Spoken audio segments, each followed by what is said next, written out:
네, 오늘은 야고보서 1장 12절 말씀을 공부하겠습니다. 우리 한 목소리 한번 같이 읽겠습니다. 시작. 시험을 참는 자는 복이 있나니 이는 시련을 견뎌낸 자가 주께서 자기를 사랑하는 자들에게 약속하신 생명의 면류관을 얻을 것이기 때문이라. 아멘. 오늘 이 말씀을 공부하겠는데요. 오늘 본문은 시험을 참는 자는 복이 있나니 이렇게 시작하고 있습니다. 여기에 나오는 시험은 2절에서 말씀하고 있는 시험과 동일한 의미로 쓰여진 단어입니다. 2절은 이렇게 말씀하고 있죠. 내 형제들아 너희가 여러 가지 시험을 당하거든 온전히 기쁘게 여기라. 이렇게 말씀하고 있습니다. 그런데 이 2절과 12절에 나오는 시험이라고 하는 것은 다음 주에 공부할 것이지만 13절, 14절에 나오는 시험과는 차이가 있습니다. 2절과 12절에서 나오는 시험은 시련의 의미가 담겨져 있는 것으로 이것은 성도들을 연단하시려고 하나님이 주시는 것이고, 다음 주에 공부할 13절, 14절에 나오는 시험은 유혹의 의미가 담겨져 있는 것으로 자기 욕심으로 인하여 스스로 시험받는 것을 말하는 것입니다. 그럼 다시 처음으로 돌아와서 보면 시험을 참는 자는 복이 있다 이렇게 말씀하고 있는데요. 그리고 곧 생명의 면류관을 얻을 것이다 이렇게 말씀하고 있습니다. 그래서 우리는 이 말씀을 읽고서 자칫 복을 받기 위해서 생명의 면류관을 얻기 위해서 시험을 참아야 되는구나 이런 생각을 할 수가 있는데요. 이것은 오해입니다. 오해예요. 만약 그렇게 해서 복을 받으려고 한다면 그는 평생 복을 얻지 못할 것입니다. 왜냐하면 우리는 연약하여 시험을 당할 때 온전히 참을 수가 없기 때문에 그렇죠. 그리고 이 말씀을 잘 읽어보면 그런 의미로 주신 것이 아닌 것을 알 수 있는데요. 12절 후반절에 보면은 자기를 사랑하는 자들에게 주께서 약속하신 생명의 면류관을 얻을 것이기 때문이라 이렇게 말씀하고 있는데요. 여기 보면 생명의 면류관은 자기를 사랑하는 자들에게 주신다고 약속했다는 것입니다. 그렇다면 주님을 사랑한 자들이 누구일까요? 이렇게 물어보면 어떤 분들은 기도를 열심히 하는 자, 혹은 구제를 많이 하는 자, 혹은 맡은 일에 충성봉사하는 자 등으로 생각할지 모르지만 로마서 8장 28절은 이렇게 말씀하고 있습니다. 굉장히 중요한 말씀입니다. 우리가 알거니와 하나님을 사랑하는 자 곧 그의 뜻대로 부르심을 입은 자들에게는 모든 것이 합력하여 선을 이루느니라 이렇게 말씀하고 있어요. 여기 보면 하나님을 사랑하는 자가 나오죠. 하나님을 사랑하는 자, 하나님을 사랑하는 자 그는 누구냐? 곧 그의 뜻대로 부르심을 입은 자라는 것입니다. 그러니까 하나님의 뜻대로 부르심을 입은 자가 누구입니까? 그래요. 바로 하나님의 은혜로 인하여 믿음으로 구원을 받은 자들입니다. 그러니까 구원받은 자들은 곧 하나님을 사랑하는 자라는 거예요. 그리고 하나님을 사랑하는 자이기 때문에 믿는 자들에게는 생명의 면류관이 약속되어 있다는 겁니다. 믿는 자들은 다 생명의 면류관을 기본적으로 받을 거라는 거예요. 이 말씀은 곧 하나님이 믿는 우리에게 새 생명을 주셨는데 이 생명이 바로 하나님을 사랑하는 생명이라 이 말입니다. 그래서 믿음으로 새 생명을 얻은 자들은 이 생명 안에서 다 하나님을 사랑한 자가 된 것이라 이 말입니다. 이 사실을 아는 게 굉장히 중요합니다. 여러분들은 하나님을 사랑하십니까? 이렇게 질문하면 아마도 많은 분들은 베드로처럼 자기의 마음과 행위들을 살펴보고는 담대히 사랑합니다 이렇게 고백하지 못할 것입니다. 겨우 힘내서 하는 말이 주님이 아시죠. 이 정도 할 겁니다. 그런데 로마서 8장 28절 근거로 해서 보면 우리는 분명 하나님을 사랑하는 자입니다. 물론 이 말은 우리의 행실을 보면 전혀 어울리지 않는 말일 수도 있습니다. 그러나 이것은 하나님이 그렇게 인정하고 있는 사실인 것입니다. 그러므로 우리는 그리스도 안에 있는 우리를 하나님이 인정하듯이 우리도 우리를 그렇게 인정해야 되는 것입니다. 나는 그리스도 안에서 하나님을 사랑한 자다. 여러분들은 예수 믿고 구원받은 여러분들은 그리스도 안에서 하나님을 사랑하는 자예요. 이렇게 이 말씀을 붙잡고 있어야지 이 말씀대로 우리를 인도하시는 성령의 인도함을 받을 수가 있는 것입니다.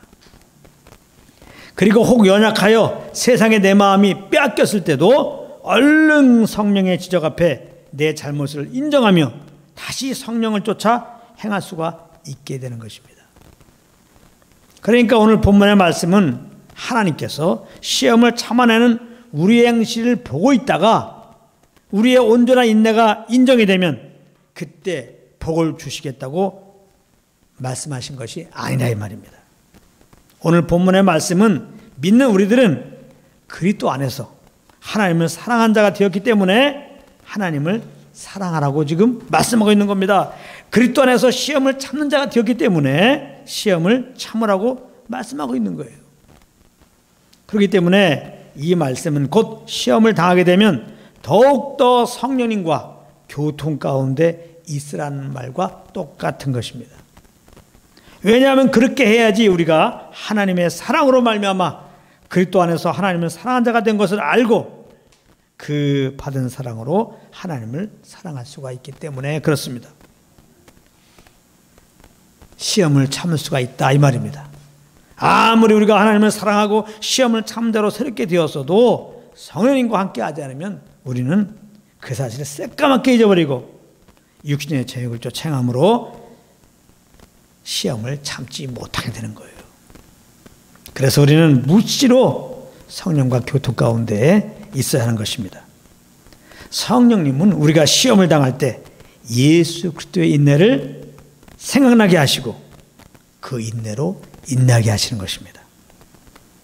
히브리서 12장 3절 4절 말씀입니다. 너희가 피곤하여 낙심하지 않기 위하여 죄인들이 이같이 자기에게 거역한 일을 참으신 일을 생각하라. 너희가 죄와 싸우되 아직 피 흘리기까지 대항하지 아니하고 이렇게 말씀하고 있습니다. 여기 특별히 죄와 싸우되 그러는데요. 이 말씀 잘 알아야 됩니다. 여기서 죄는 죄인들을 말하는 거예요. 핍박자들. 또 이것을 말씀 그대로 이걸 해석을 해갖고 죄와 싸우되 아직 피 흘리기까지 대항하지 않고 그래서 우리가 온 힘을 다해서 우리 에너지를 총동원해서 죄를 이겨야 돼. 죄를 이겨야 돼. 그러면 안 됩니다. 우리가 죄를 이기려고 하면 더 죄를 범하는 거예요. 그래서 우리는 구제불능입니다. 그래서 하나님은 그리스도를 십자가에서 우리 대신 죽이실 때 그리스도와 함께 우리를 죽이신 거라니까요. 그래서 우리가 죄를 이기는 거는 내가 죄를 이기려고 노력해서 이기는 게 아니라 예수님과 함께 죄의 종로로 나는 죽었다는 것을 알므로 나는 죄를 이길 수 있는 겁니다. 그러니까 주님의 도움을 이기는 거죠. 성령의 조명이 와야죠. 나는 그리스도와 함께 죽은 자다. 이걸 알아야 돼. 이걸 모르니까 자꾸 내가 죽어야 돼. 내가 아직 안 죽어서 그래. 자꾸 그냥 좀 잘못하면 나를 학대하면서 내가 죽으려고 말이죠. 내가 죄를 안 지려고 이렇게 마음을 정하고 금식도 하면서 또 이기려고 하는데 또 실패하죠. 사실 죄를 범하는 나는 그리스도와 함께 죽었다니까요. 자꾸 내가 살아서 죄를 범하는 겁니다. 우리는 그리스도의 새 생명으로 새롭게 되었어요. 이렇게 하나님을 사랑하는 자로 시험을 당해도 죄를 범치 않고 인내하는 자로 그렇게 새롭게 되었어요. 그런데 이렇게 하나님의 사랑하는 자로 새롭게 되었고 시험을 당하되 참는 자로 새롭게 되었고 죄를 이기는 자로 죄와 상관없는 자로 새롭게 되었고 그래서 그렇게 살아야 되는데 그렇게 사는 게 뭡니까? 성령님과 함께하는 거라니까요. 그래서 그 성령의 인도함을 따르면 성령님은 하나님을 사랑하는 길로 시험을 당하되 참는 길로 죄를 범치 않고 하나님의 의를 이루는 길로 그렇게 인도하시는 것이죠. 그래서 여기 보면은 죄와 싸우되 이것은 죄인들 핍박자를 말하는 거예요. 핍박자와 싸우되 피 흘릴까지 대항하지 아니하고 피 터지게 죄인들과 핍박자들이 만나면 싸우라는 겁니다. 그러니까 여기서 또 이렇게 피 터지게 싸우라니까 이것은 혈각으로 싸우라는 게 아닙니다. 우리의 씨름은 혈과육에 대한 것이 아니죠. 이것은 그리스도께서 우리에 대하여 참으셨던 것을 생각하며 그 참음으로 참으라는 것입니다. 예수님이 이 땅에 오셔서 고난을 당하신 것은 바로 믿는 우리들에게 본을 끼쳐서 그 자취를 따르게 함이었던 것입니다. 베드로전서 3장 21절입니다. 이를 위하여 너희가 부르심을 받았으니, 예수님을 구원받은 우리들은 인내하도록 부르심 받았다는 거예요. 참도록. 그래서 우리를 이렇게 참는 자로 새롭게 하신 거예요. 이거 잘 하셔야 됩니다. 참으려고 노력하면 못 참아지는 겁니다. 성령의 조명으로 나는 그리스도 안에서 예수님처럼 참을 수밖에 없는 자로 새롭게 되었구나. 이걸 아는 게 중요한 거예요. 우리는 그러므로 하나님을 사랑하도록 부르심받았고 시험을 당하되 참는 자로 부르심받았고 죄와 상관없는 삶으로 살도록 부르심받은 자예요. 이를 위하여 너희가 부르심을 받았으니 그리스도도 너희를 위하여 고난을 받으사 너에게 본을 끼쳐 그 자취를 따라오게 하려 하셨느니라. 이렇게 말씀하고 있습니다. 그래서 우리가 아무튼 시험을 당하면 더 선생님과 함께하면서 그리스도 안에서 내가 누군가 하나님을 사랑한 자다. 하나님을 사랑하기 때문에 시험 당할 때 참는 자가 되었다. 이것을 알고 이렇게 우리를 구원하시고 이런 자로 만들기 위해서 십자가에서 인내하신 참으신 예수 그리스도를 기억하며 그 주님의 인내로 인내하는 여러분들 되길 바랍니다. 그런데 참는다고 할 때 이 참는 것은 야고보서 1장 2절에서 4절을 공부할 때 아무것도 안 하고 그저 가만히 있는 것을 말하는 것이 아니라고 그랬어요. 인내라고 하는 것은 모든 걸 주님께 맡기고 이제 나를 신뢰하지 않고 성령의 인도함을 따르는 것이라고 말했습니다. 이것을 야고보서 1장 4절에서는 인내를 온전히 이루는 것이라고 말씀하셨는데요. 이렇게 말씀하고 있죠. 인내를 온전히 이루라. 이는 너희를 온전하고 구비하여 조금도 부족함이 없게 하려 하심이라. 인내를 온전히 이루라. 이것은 모든 걸 주님께 맡기고 나를 신뢰하지 않고 이제는 나를 인도하시는 성령의 이끌림 따라 사는 거, 이걸 보고 인내를 온전히 이루라는 겁니다. 인내를 온전히 이루게 하기 위해서 우리에게 시험을 허락하신 것이요. 여기 보면 이는 너희를 온전하고 구비하여 조금도 부족함이 없게 하려 하심이라. 이게 우리에게 시련을 허락하신 이유예요. 그러면 온전하고 구비하여 조금도 부족함이 없게 된 것이 어떤 상태입니까? 나를 신뢰하지 않고 오직 온전하신 주의 영만 쫓는 상태. 그게 바로 인내를 온전히 이루어서 온전하고 구비하여 조금도 부족함이 없게 된 그런 상태인 것입니다. 이렇게 나를 신뢰하지 않고 성령을 쫓아 사는, 즉 인내를 온전히 이루는 자들에게 하나님께서는 생명의 면류관을 줄 것이라고 약속하였다는데요. 이것은 이렇게 우리가 온전히 나를 신뢰하지 않고 성령을 쫓아 시험을 당하되 참자리에 가면 하나님께 칭찬과 존귀와 영광을 받게 한다는 그런 의미인 겁니다.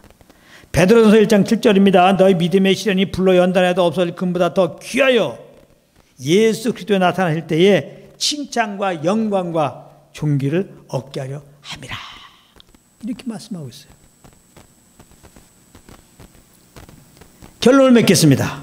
우리가 믿음의 길을 가다 보면 어차피 세상과 부딪힐 수밖에 없는 것입니다.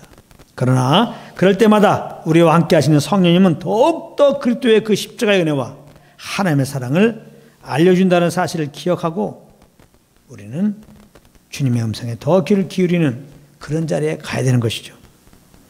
그럴 때 어둠 속에서 빛이 더 빛을 발하듯이 우리는 더 주님을 경험하게 되고 그리스도의 그 인내로 인내하면서 우리 구주 예수 그리스도 그 이름을 찬양하며 주님을 예배하며 경배하며 그렇게 살 수가 있는 것입니다. 그런 은혜가 여러분들 삶 가운데 내내 있기를 예수 이름으로 축복합니다.